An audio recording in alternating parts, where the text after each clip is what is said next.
So I would like to begin by saying welcome to everybody to today's today's class, I suppose it is, in the Economy and Society Summer School. We're absolutely delighted that Angus Bancroft from Edinburgh University is joining us today. I might just take a little moment to introduce Angus because I've known Angus's work for quite a while, and one of the reasons why I'm very happy that Angus is joining us is because Angus is talking to us about crypto markets today, the dark net, drug use, drug markets. But Angus's work has touched on drugs in general, drugs, addiction, ranging from the illicit to the licit. And I think what's really great about Angus's work is that it's so social, theoretically literate. Angus has a book on drugs, intoxication, and society, which I read quite a while ago, but it's a really fantastic book as kind of an entry point into thinking about drugs in sociological lens. So this is one reason I'm very happy to have Angus today, and I guess I might stop praising you so much, Angus, before it becomes awkward, and just say welcome and very, very happy to have you with us. Thanks very much, John. It's lovely to be here to see everyone. It's a great opportunity, and I'm really looking forward to hearing everyone's thoughts about some of the issues that you've been talking about up to now. Like you say, I think they do relate very closely to my work, and yeah, so I'm very happy to be here and to tell you about what I've been doing. So what we might do is we might talk for, well, we'll talk for as long as we can. I mean, we might talk for around half an hour, and then we'll open up to the floor for people. So hopefully, people, as you're listening to us, you'll take the chance to maybe jot down some of your ideas. If you want to put some thoughts into the chat, if that's the way that you feel more comfortable to ask a question, that'd be great. And I can read that out when it comes to the end, and also store your thoughts. And it'll be great to broaden the conversation out to everybody in about half an hour. So I might just begin the interview though and say, Angus, like your work, you shared a couple of readings with us, and they're fascinating studies of drug markets, but really they're very, very up-to-date readings because you're dealing with crypto markets, with online trade in drugs, in illicit substances. Could you begin by maybe telling us a bit about crypto markets, what they are, what they look like, and how they operate? Absolutely. So, like you say, they've actually been going for a while now. So there's a little bit of a history emerging, and you can start to see change and development in this area, even though the first crypto market was established about 8 or 9 years ago. So a crypto market is a place for exchanging illicit goods and services that's hosted using what's called the Tor darknet, and that's just a system for communicating anonymously using the internet, and it's a very useful system for people who value privacy and anonymity and want to operate online without being easily traceable, want to communicate without people knowing who they are, where they are, what they're saying. So these are obviously qualities that are very much valued by many users. The system also allows people to host their own sites. And this is where the crypto markets emerge from. If you combine anonymous hosting with a payment system like Bitcoin, which is decentralized and therefore harder to trace than, say, a credit card, you can have an autonomous market which is unregulated, which is not in any jurisdiction and not easily regulated by law or by any of the usual systems through which markets online are controlled. And humans being what they are, this provided a great opportunity for exchanging illicit drugs. It allows people to buy and sell anonymously and remotely, deliver drugs using the postal system or courier system without ever having to meet. And it resolves a number of the problems that we see normally in illicit markets, such as what's called the lemon problem. You don't know what you're buying. You have no real way of countering any problems that emerge or say, dealing with people who rip you off or scam you, um, you have no real basis for trust normally.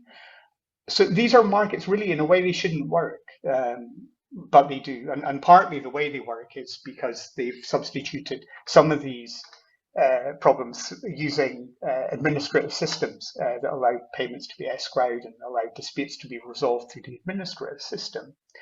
But as Dr. Masson and I looked at, really they work because they're embedded in a bigger network of reciprocal obligation, of grounds, assumptions about trustworthiness, and informationalization that is contributed to by a range of operators in the market. They're not simply self-interested actors.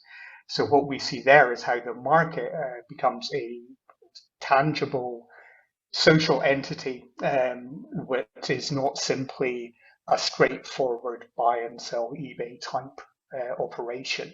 And this makes it very interesting for understanding some wider themes about how the illicit market as a whole operates. So even though crypto markets are quite a small fraction of the overall illicit drug market, they do ground principles that matter to other market players, principles of reciprocity, of the ability to value product and services that are being sold, and the ability to move through different steps in the supply chain fairly easily. So they upend some of our assumptions about what matters in these places, and particularly about the reliance of illicit supply chain operators on coercion and control over cooperation and exchange to manage their affairs. So they're a very useful, interesting laboratory, as well as being a quite innovative site for illicit exchange. So, okay, so they're not simply, I mean, they're not pure marketplaces in which rational actors operate in, and they're not at the same time these kind of coercive systems of pure exploitation. So, I mean, that's very interesting. Before we go back onto that, could I just ask you about like the types, because there's different crypto markets that you've looked at, and I guess that the way that they are set up in their original form, I mean, I suppose, you know, in terms of their architecture, the types of way that they set up their payment systems, the way that they set up message boards, the way that they're linked with other kind of sites. And I mean, you have a nice term that you use in your work with meat space, which I think we're this is I'm in my meat space here. You know, the real world.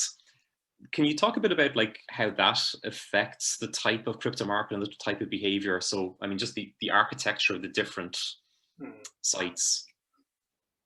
Yeah, it's funny actually. In the last year, I think we've all been grappling with problems that crypto market users were in at the ground level on, in terms of actually finding some kind of tangible relationship through a virtual system. So, yeah, there's an ecosystem here of different market types, some of which specialize and some of which are more generalist. And originally, the crypto markets tended towards being generalist spaces of where many different buyers and sellers were selling many different types of illicit drug. This sort of peaked in about 2016 or 17, where they would be very generalist and they would sell a range of drugs, which mainly focused on cannabis, ecstasy, so-called party drugs, also cocaine and stimulants, but also a quite thriving market in heroin and opioids as well. And these were designed as open spaces where anyone could set themselves up as a seller, as a vendor. And the markets were heavily governed by the administrators who would take a cut of the money for hosting the market. And these were very much focused around the administration of it as being this sort of centerpiece of the market. So these were also quite vulnerable as well because of that. They were very big and they were very easy to infiltrate. They were very easy to knock offline by rivals or by law enforcement. So to some extent, they've declined a little bit for that reason. They were very big targets in favor of now more specialist and focused markets.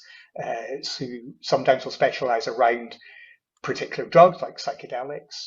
So one market I look at is it's much more like a community and basically a discussion board. It's not very technically sophisticated, but it's very effective, and it just allows buyers and sellers to meet and exchange privately. And these are less technically sophisticated, and because of that, rather more resilient. What was found was that the more sophisticated technical systems were quite brittle and prone to failure in a number of levels. So to some extent, people have moved away from them a little bit.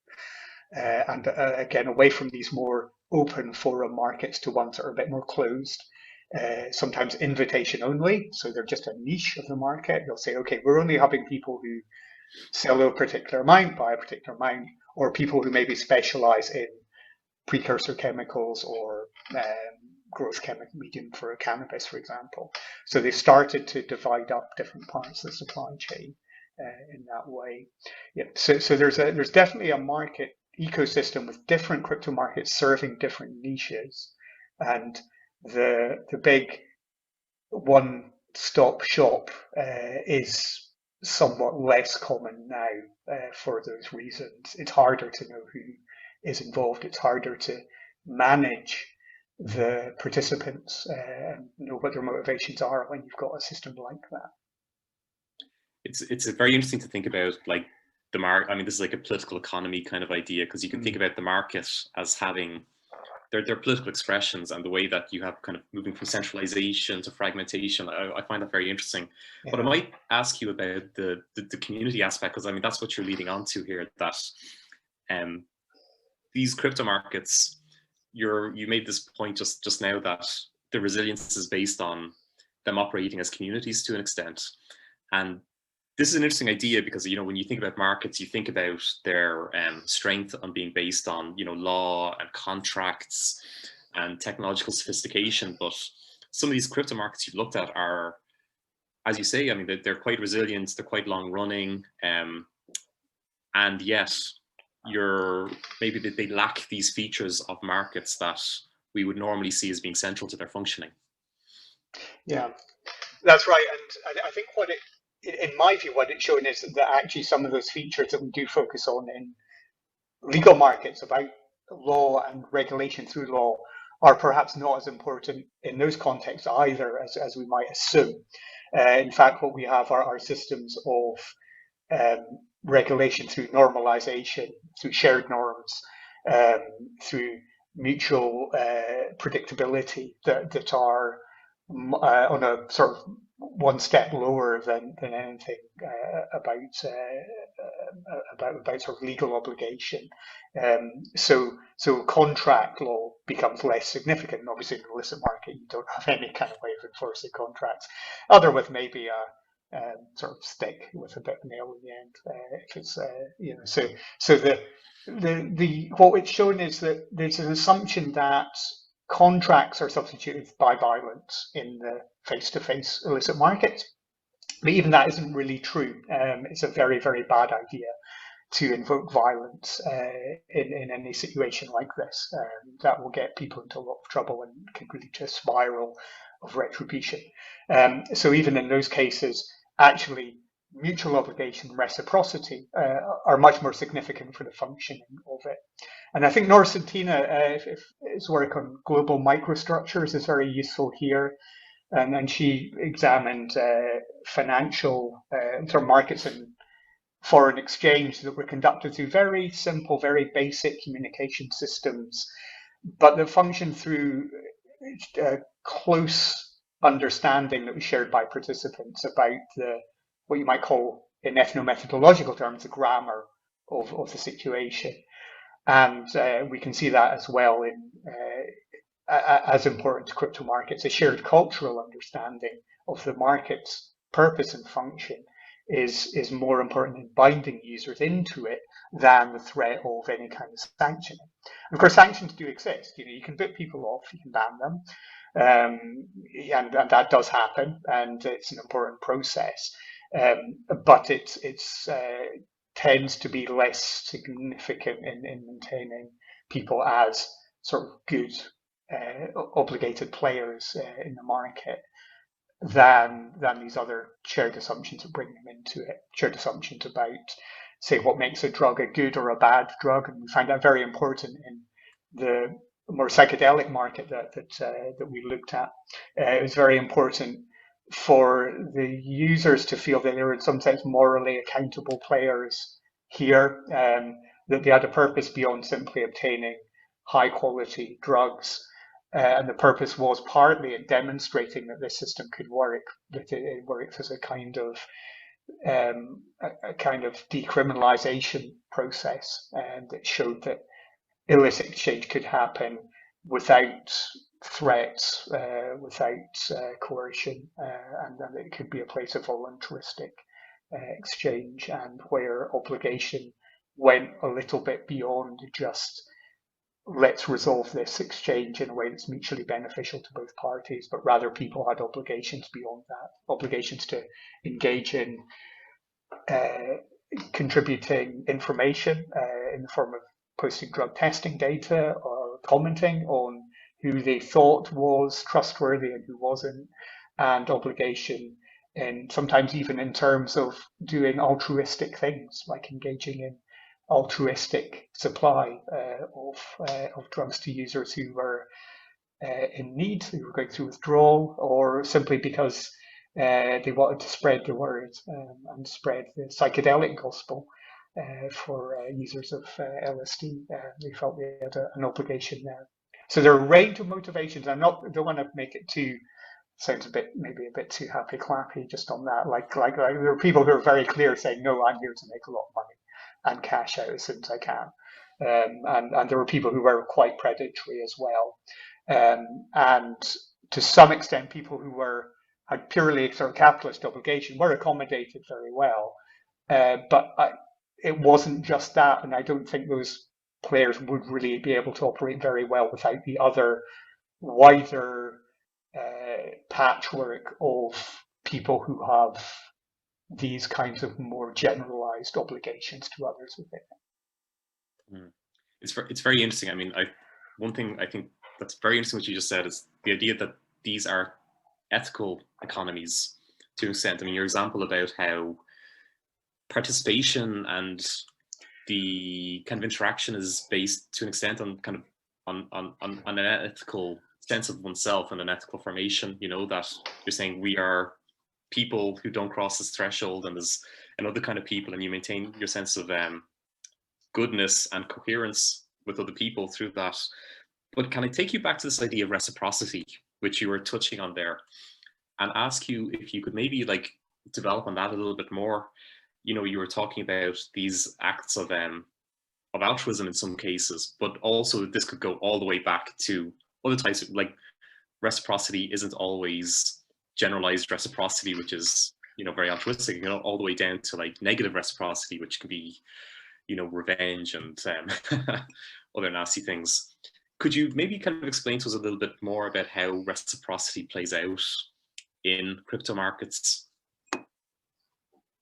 Yeah, absolutely. The sort of interest there is, as you say, you know, people can have a sense of themselves as moral, as having a moral trajectory or being in some way ethically accountable. That doesn't necessarily mean they're nice. So a lot of it is about structuring this, like the sort of nice elements were very much to the fore in the people we spoke to. And I do want to say that very much reflects kind of who we're speaking to. And I think we have to think of, you know, the bigger context of where people were happily introducing risks for others into the supply chain, for example, by selling particularly fentanyl, for example, which was purely in the interest of dealers to sell that, you know, a drug that is quite risky because of its potency and it's rather unreliable in terms of dosing, so it can introduce really hard to manage risks, and so that was something that definite harms, but people would place themselves saying, well, this is about the market is providing accountability because it's up to people as consumers to take that risk. So there's a shifting around of risk and throughout the market in response to these changes. So the idea of reciprocity means people have a trajectory. The exchanges they're in are not simply immediate and one-off, that they forget what's happened and they go on to the next one. Rather, they have an understanding of building up some kinds of relationship, both with individuals, but with the market as a whole, that they establish a reputation and that matters to them because they have then an obligation to produce the goods for others. So this kind of more generalized reciprocity started coming out the longer and more involved people were. And like you say, sometimes this involved very clear thresholds over which they thought, no, that's something I'm not going to do because that makes things too dark. The money is too big, the deals are too scary, and the risks are too large at that point. And then they had a sense of, oh, I'm becoming a different kind of person if I do that. And I'm becoming this kind of bigger player, this kind of kingpin that they don't want. And partly that's a good sense of risk, like, well, that attracts attention.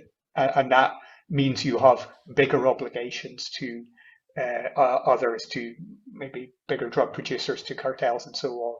And you enter a different kind of network of relationships there that were perceived as potentially being more dangerous and more predatory.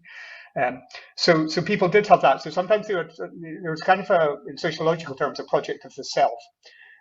So one of the people we interviewed had just a plan for, I want to make enough money so I can pay off my student fees. And people would sometimes do this at the start. For university students, it was really followed the rhythm of the university year. At the start, I'm going to make this much money, and that will allow me to continue throughout the year, and then I'll stop. So they had a very clear sense of stopping criteria in those cases, because there was a project there. It wasn't simply about making the most cash they could. And of course, some people, well, it doesn't always work like that. And the logic of the market takes over and you cross this threshold that you said you wouldn't. So it wasn't always the case that people were successful in that. And there's other ways in which, thinking about other research that's been done, for example, on debts in drug markets, the way debts are managed, again, is not like a debt as an asset that has to be cashed in.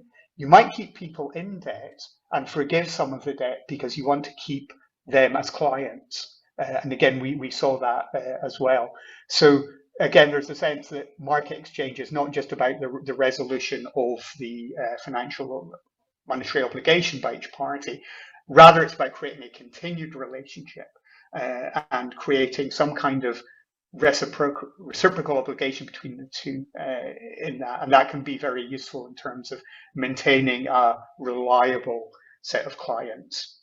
So again, we see how the monetary transactions have a social purpose, a sociological purpose that isn't simply about resourcing the transactions. And that again introduces ideas about debt as a moral obligation and a social obligation, and not merely an asset and a financial tie. That's very interesting. I mean, I find it very interesting to think about, naive ideas about like online space and market online spaces. It seems very like desocialized, but in fact, like you show so well how they are spaces of society and people taking roles and interaction and reciprocity and community building and identity building. And could I just take you into a different theme now, which is to move into the idea of, I think your research, you're discussing crypto markets in a very agnostic point of view, which I think is a very nice way to approach it. But I couldn't help as a reader to look at it and try and make connections, or I couldn't help myself but trying to make connections in terms of thinking about like more moral questions about the social good, because I might start with a question about like harm reduction, because of course you know, we have our war on drugs, and drugs have been winning for many years now. And I mean, one of the, I think the biggest thing from the idea of criminalization is it's the externalities of harm that are created. So anyway, and we have this idea of like traditional illicit drug markets as being places where quite a lot of harm is created, and how do we deal with that? I'm just wondering, do you have any ideas about crypto markets and their role in harm reduction or harm amplification? Um,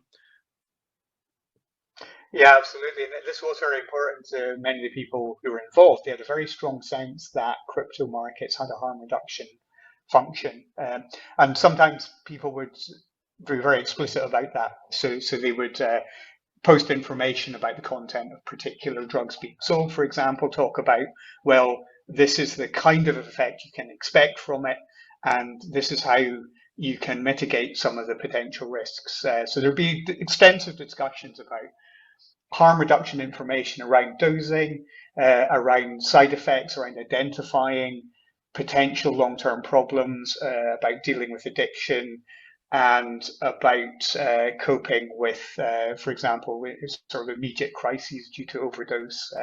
About some good, obviously, generally good advice about keeping naloxone close by, for example, if you're using opiate, and many other things, right? Not using alone, and not as far as possible,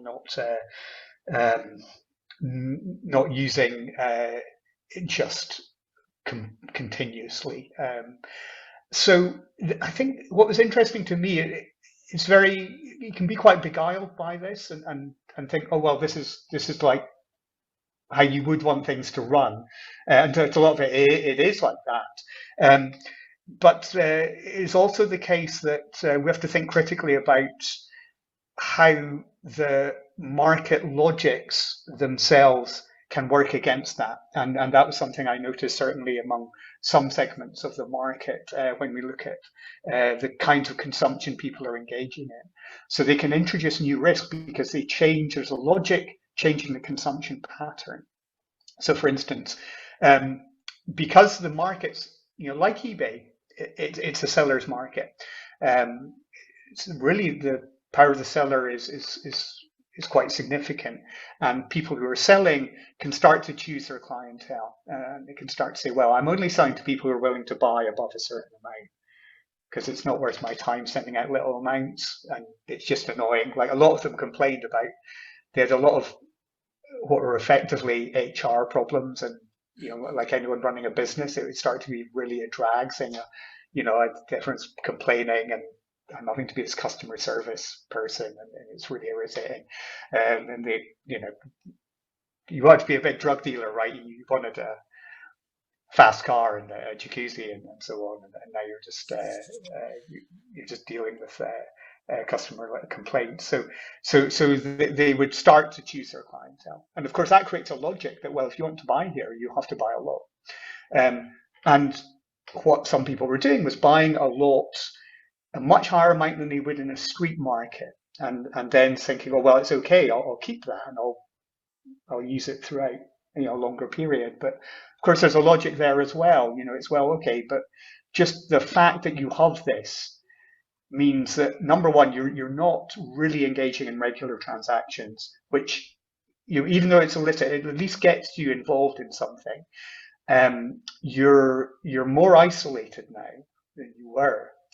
And of course, you have the potential just to overdose much more easily, or to increase your use to a dangerous level without really noticing. So there were these logics that were actually worked to some extent against a harm reduction ethos, and these were embedded in kind of what you might call the natural workings of the market, which tended to centralize and tended to reward bigger transactions. And of course, some people were quite able to do that. Some people actually made up their doses for the next 6 months and kept them in their fridge. So I don't want to sort of stigmatize, sort of a myth of drug users as if they're uncontrolled in their use, when in fact, no, even quite addictive use can also be controlled in some ways. So they were able to manage that, but then again, there were these sort of logics that were potentially more risky and more harm promoting as well. So I think I do want to balance this and say, yeah, I did approach this in an agnostic way, partly because I was kind of interested in the lessons we can learn. Let's say if societies, and we're decriminalising some drugs, some societies are anyway. Unfortunately, we're not yet in Britain. Okay, well, what can we learn about what the effects might be if we move to, say, a decriminalised or wholly legalised market? What lessons might we take from this? So I was quite interested from that perspective. And I think what we can take from it is it's very easy to let a purely capitalist market logic take over in ways that do introduce new risks, and you have to be very careful of. So I think there has to be a balance there. And as I mentioned earlier, the other risks are introduced in terms of changes in supply. For example, there was a big shift in the time I was looking at one of the markets towards pharmaceuticals, and particularly Xanax. And people were producing and selling counterfeit Xanax. And this was sold, it's very professionally done. People had bought pill pressing machines. They would buy it and you get in a package, it's like fake box. And the content was often much stronger than actual proper branded Xanax. So the effect was much more powerful. So again, you're introducing new pharmaceutical effects that are not allowed for if somebody just assumes this is like the Xanax that you would get from a pharmacy.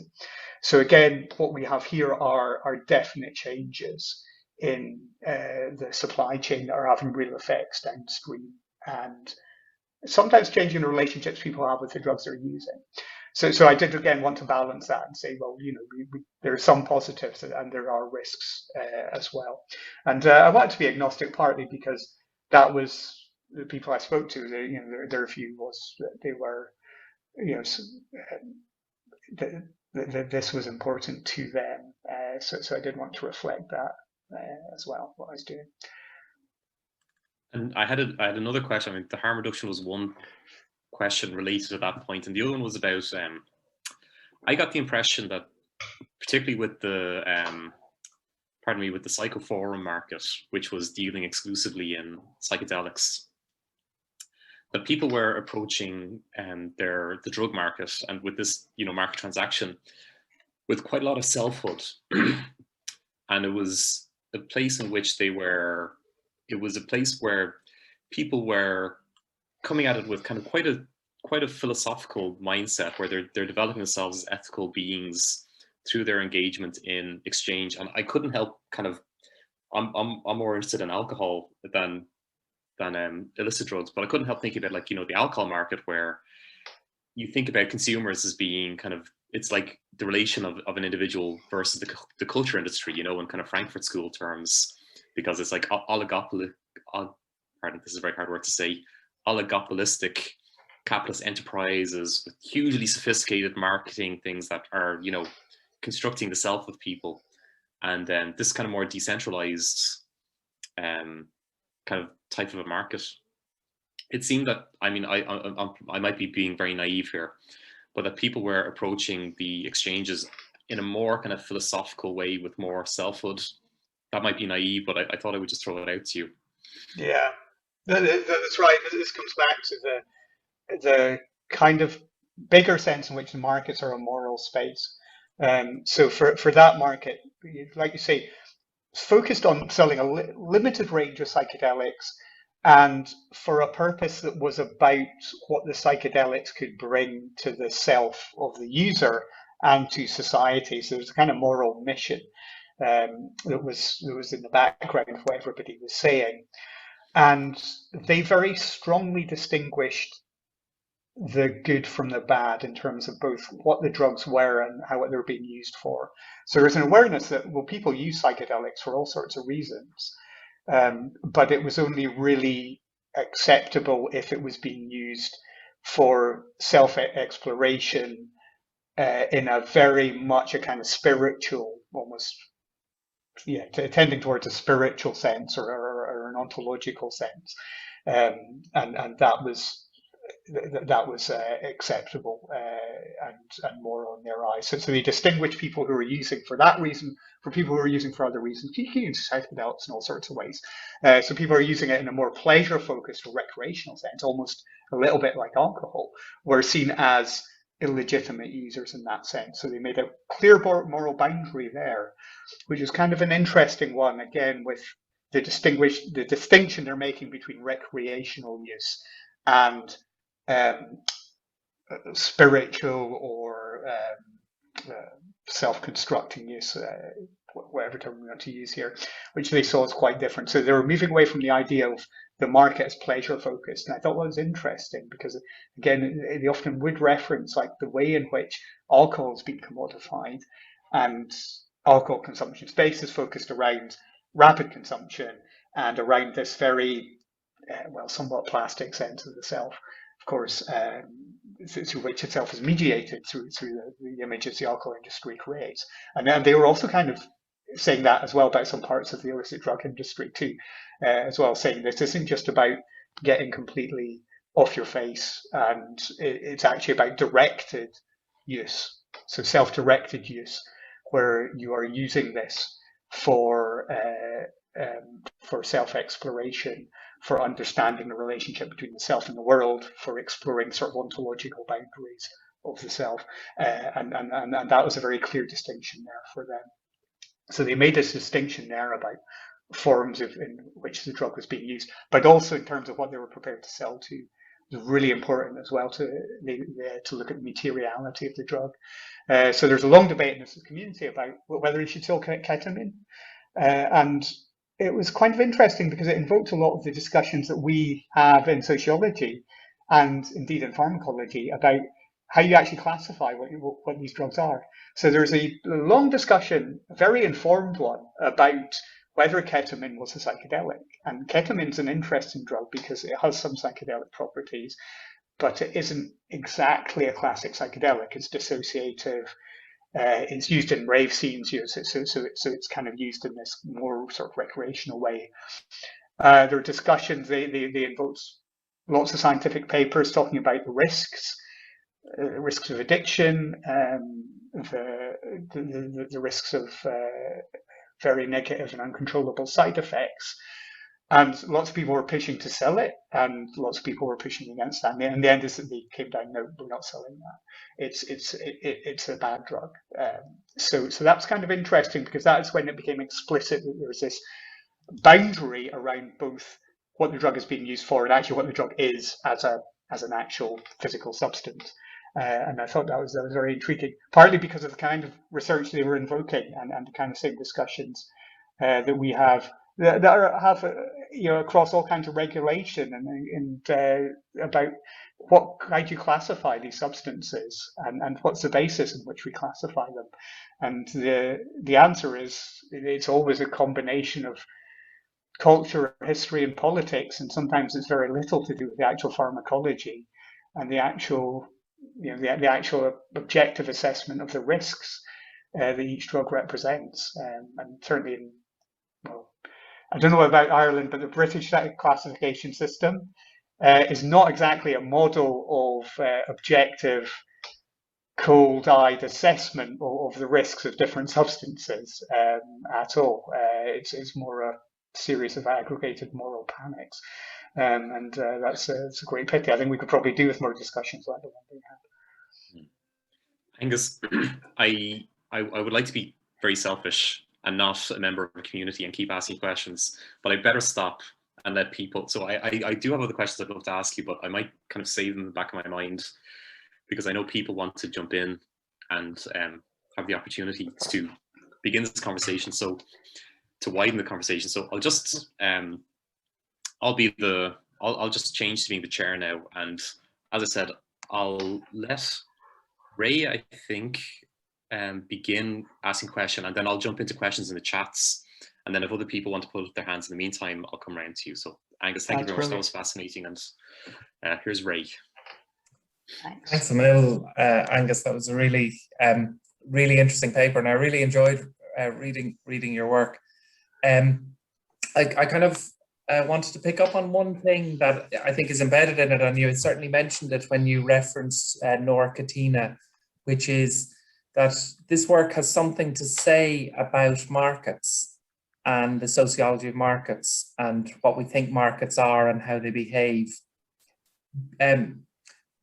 Because it's such a kind of unchecked market, like unchecked by large market participants that have kind of like achieved market dominance and corner markets. Well, I think I don't know a lot about it, and unchecked by a big other, like a regulator or a government or a police force or the army or whatever operations the state has to control markets in the end.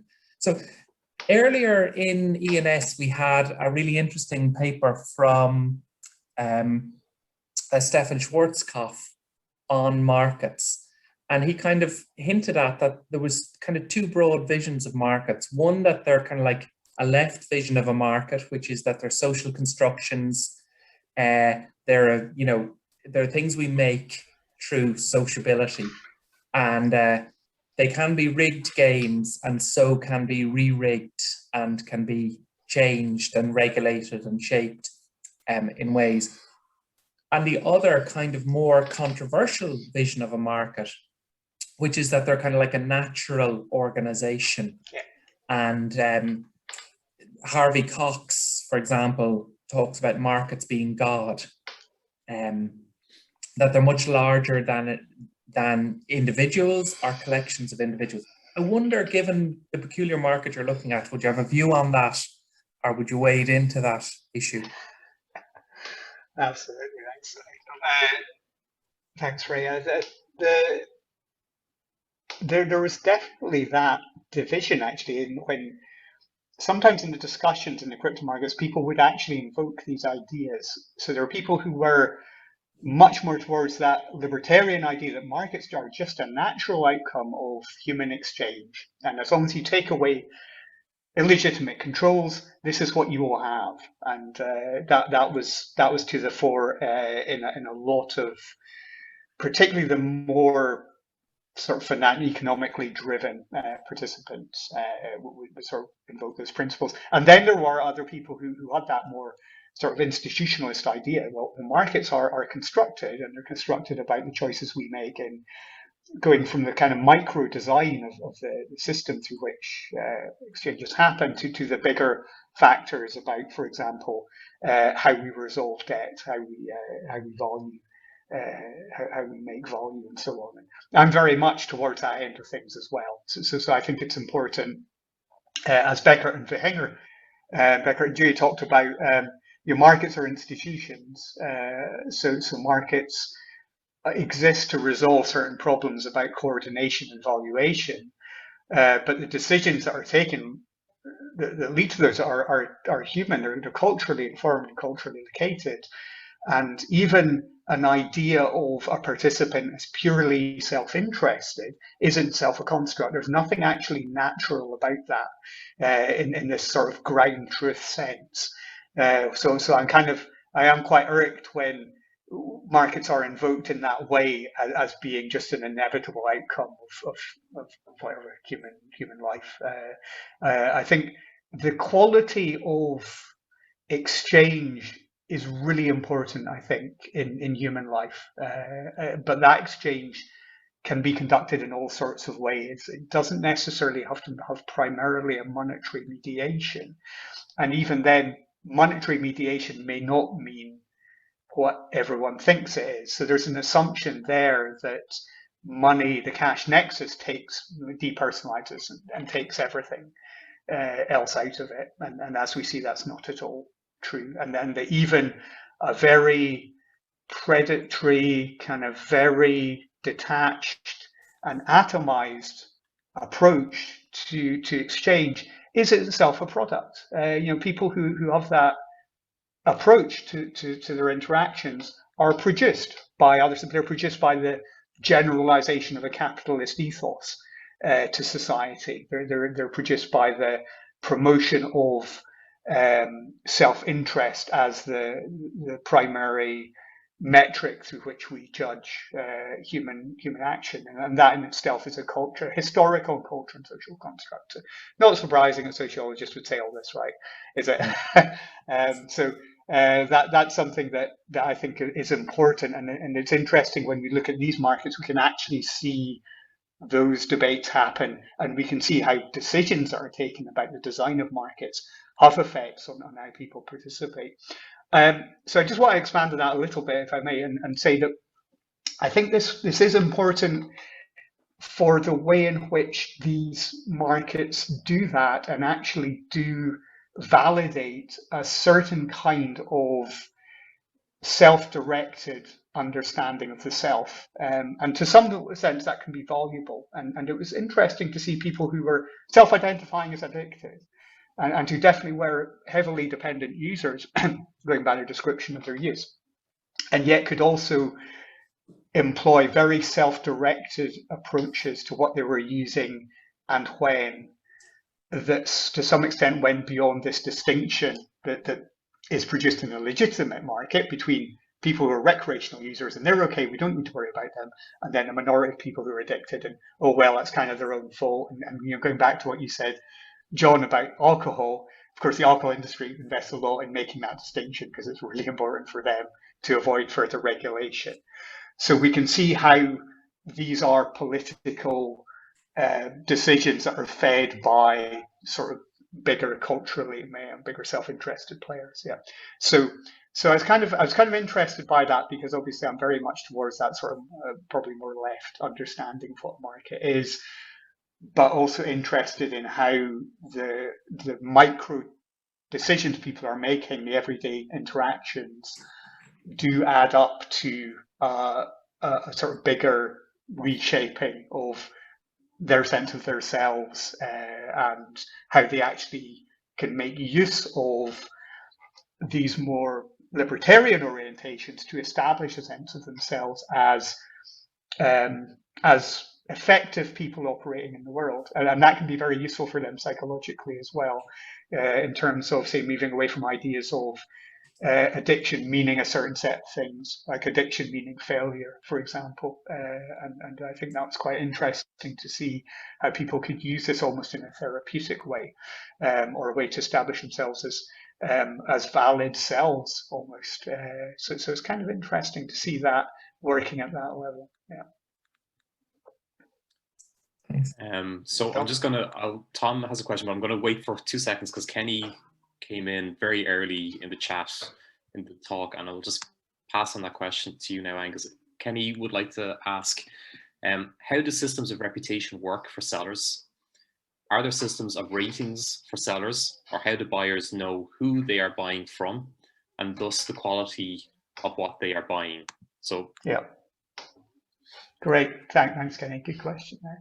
And so yes, in the more centralized markets, there are reputation systems and rating systems, and they're very, very much like very basic implementation of what you'll see in Amazon, where you give a star rating to the quality of the product, the delivery, how the interaction went with the seller. Now, this is an interesting case where it's very easy to look at the formal structure of the market and assume that's what the market is, and that's what's driving it. And it was kind of important in a performative way to have these systems, because they say, okay, we're a market that operates on principles of professionalization and of objective ratings of whether a vendor and the product is any good. But then you'd look at them and you'd see that almost everyone gets a 4.9 stars. It becomes impossible to differentiate. And just like if you look on Amazon, when you're buying anything, you'll see, oh, this product has loads of really positive ratings. And you start to realize that a lot of those ratings are, shall we say, somewhat unreliable in terms of being authentic. It's very easy to hack this system and produce a rating. And similarly with anyone selling in the crypto market, it's very easy to pump up your rating and just get loads of 5 stars just by selling to your mates, or even creating loads of fake accounts. So generally people were quite skeptical of that. It was kind of interesting that that performed a function in terms of, as I say, it was performative in showing that, oh, this is a market that's based around quality and professionalization, but it's not actually very useful when it comes to differentiating. So differentiating was more done in forum discussions where people would talk about vendors, and vendors would be involved in those themselves. And that was where that second important part of your question came in, about knowing who you're buying from, came up. So people would look at those and sort of investigate a little bit in order to understand, get a sense of who this person is. So they would try and get a sense of, who am I buying from? Not necessarily in a personal way, like as in their identity, but rather, what kind of seller are they? Are they, let's say, going into the market to buy cannabis? Is this person a commercial seller that runs a big set of cannabis farms, has a very homogeneous product, very high strength product, high in THC or CBD? Or are they more of a, what you might call an artisanal producer? You know, it's sort of a bit of a hipster kind of, do they run a much smaller outfit with sort of breeding their own strains of cannabis, for instance? So getting a sense of the kind of seller you're dealing with is quite important too, as well. And people tended to look on bigger commercial sellers somewhat more cynically as, well, somebody who you can rely on to get something from, but it's not going to be that great. Whereas more mid-range, somewhat smaller sellers as being people who you're more likely to get something a bit different from. So they did differentiate vendors into these categories. And again, that was important. Sometimes it's important in establishing some kind of relationship before buying as well. So emailing them and establishing a conversation. Yeah. So there was a sense it didn't matter who you're buying from. And again, this is where the markets are not simply open retail spaces, where it's completely depersonalized. Yeah. So that's kind of interesting. And in a way, we come back to this issue where the formal market mechanisms aren't necessarily doing the work everyone thinks. The formal market mechanisms aren't substituting for an interactive relationship.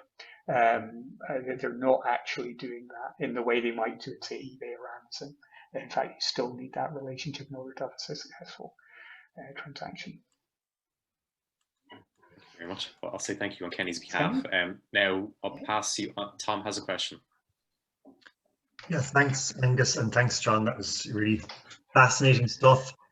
So strange, and yet it's so oddly familiar. It reminded me of the double-blind peer review process in a way, or something. Do we have academic versions of that strange?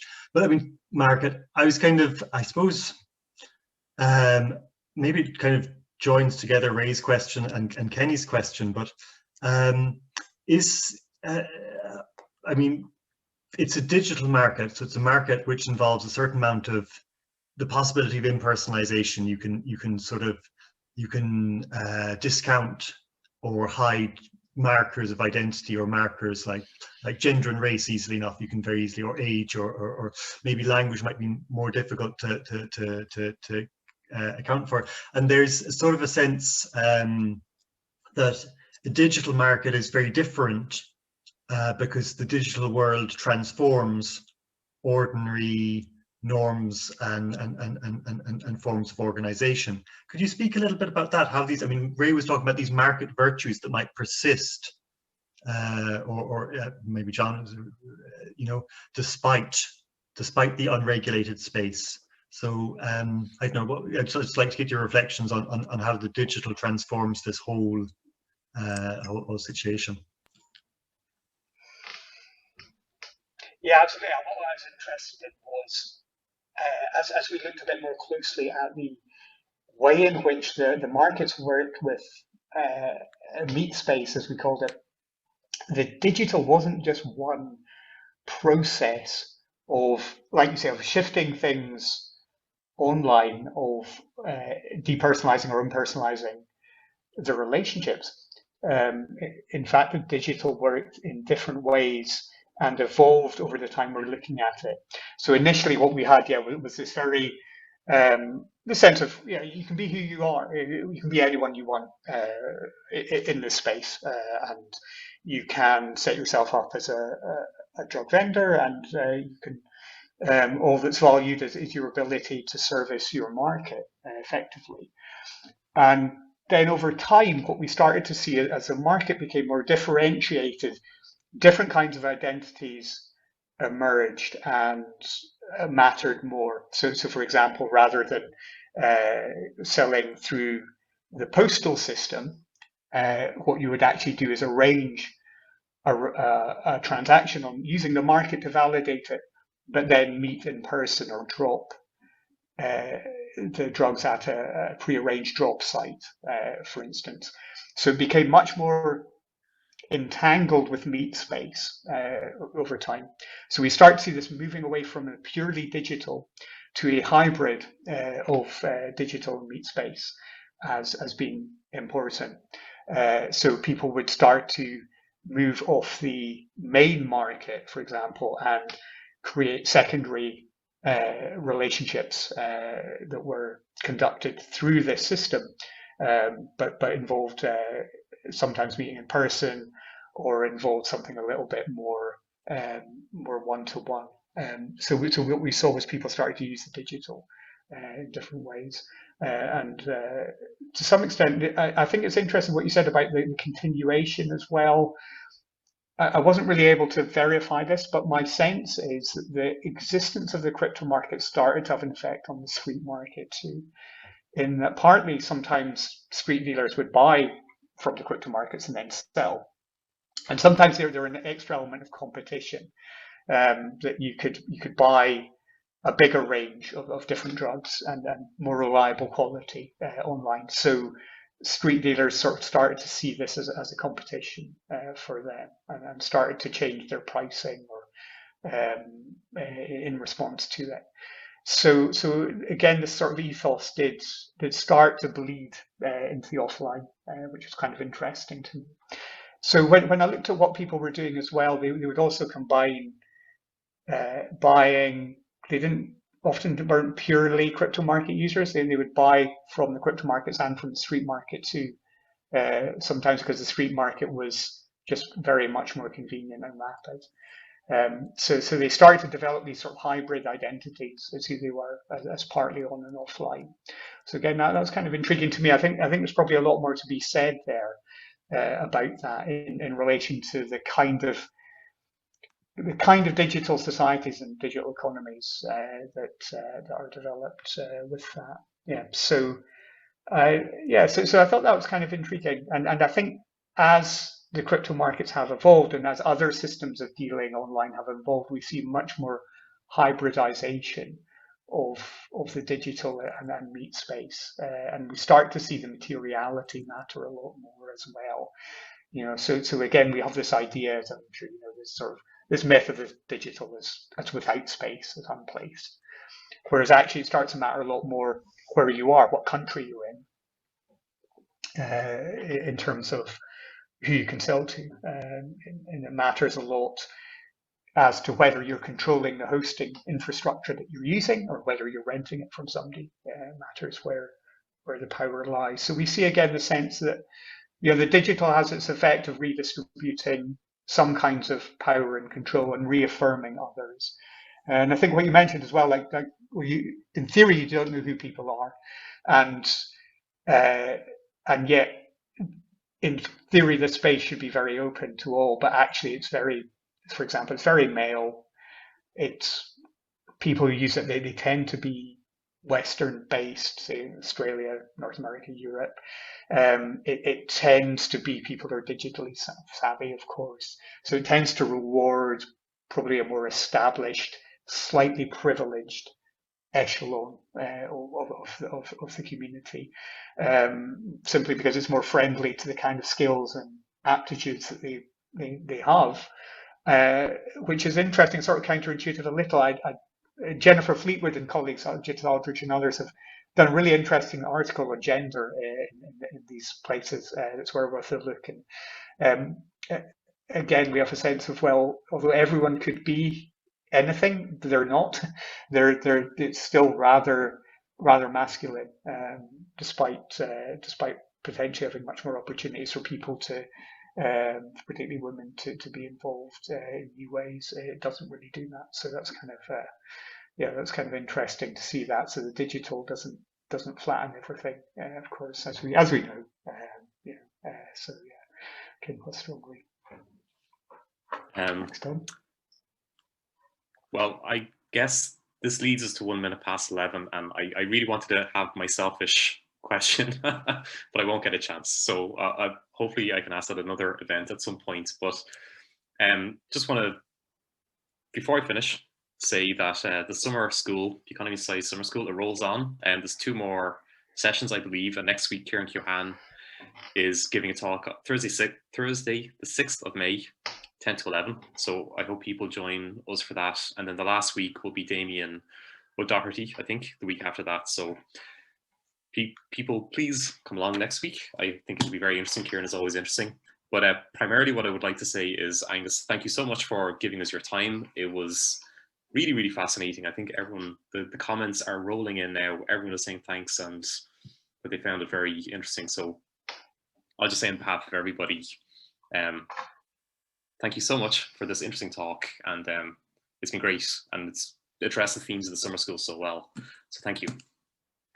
Well, yeah, thank you for asking me, and I'm very happy to hear more from people if anyone wants to follow up these themes or look a bit further and have a chat with me. I'm very much open to anyone dropping me a line for further talk about it. But thanks, it's been a real pleasure, and thanks for running a great session and a great series in the summer school. And I'm really excited to see the next events, and I'll be following it really closely. So thank you. Okay. So I believe this is where we say goodbye, Tom and Ray, right? Thanks, Mel. Thank you. Okay. Bye. So goodbye, everyone, and thanks very much again, Angus. We'll talk to you soon. See you all soon. Great. Thanks, John. Bye, folks. Bye-bye.